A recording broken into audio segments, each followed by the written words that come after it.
Hi.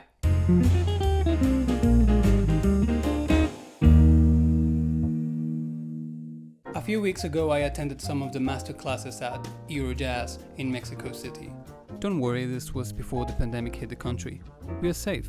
And in one of those classes, a question arose. What is jazz? Anyways, I gave it a good thought and realized that what makes jazz jazz is what also makes other genres what they are. That is, a set of ingredients that are characteristic of the style. What I mean is, jazz, or any other genre for that matter, does not need to include all of these ingredients. But the more of them you add to the mix, the jazzier it gets. After all, this is what jazz musicians do to reharmonize songs, as John Coltrane did with The Sound of Music's My Favorite Things. Now, let's take a look at those ingredients. Most jazz compositions use a rhythmic alteration known as swing feel. Listen closely and notice the difference between this and this. So what is happening here? We take a line of eighth notes like this one.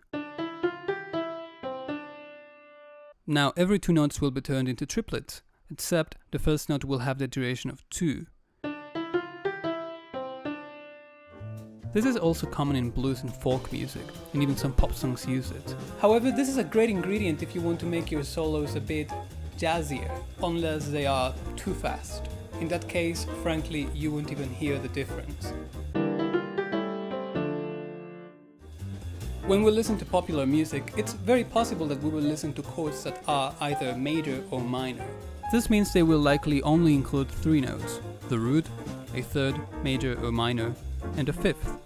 However, in jazz it's very common that we extend these chords in order to make them more spicy. Most jazz tunes use 7th chords. This is, we play a major or minor chord and add the respective 7th degree.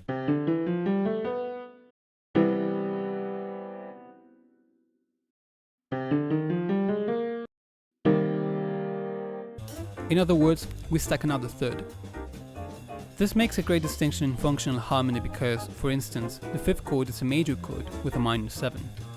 We call this the dominant chord, and it is a very important chord in jazz because it usually resolves to the root, and it simply feels right. It's also possible to stack another third to make it a 9th chord, or another one for an 11th chord, and you get the idea.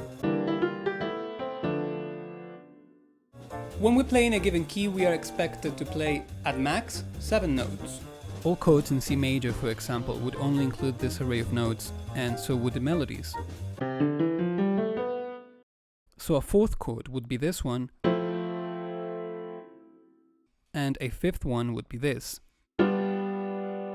Nonetheless, in jazz it's very common to alter these chords to make them more interesting. For example, in the C major key we could play a half-diminished 1st chord. Or we could play a major chord with a minor 7th, same as a dominant, even if it's not the 5th chord in this case. This would allow us to modulate, meaning change keys, and resolve to a new root, F.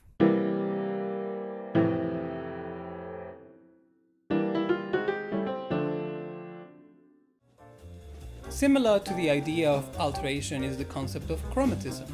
Again, we may be expected to play the notes pertaining to a specific key, but we could use the notes in between them to create a more jazzy feel.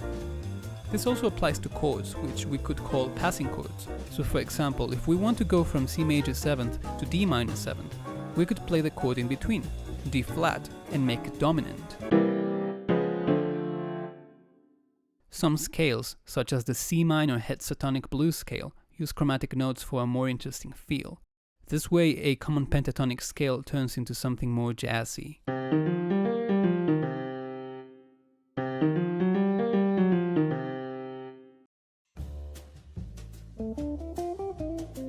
I think this is the key element to jazz, and I also think there is no way to explain the theory behind improvisation accurately and briefly.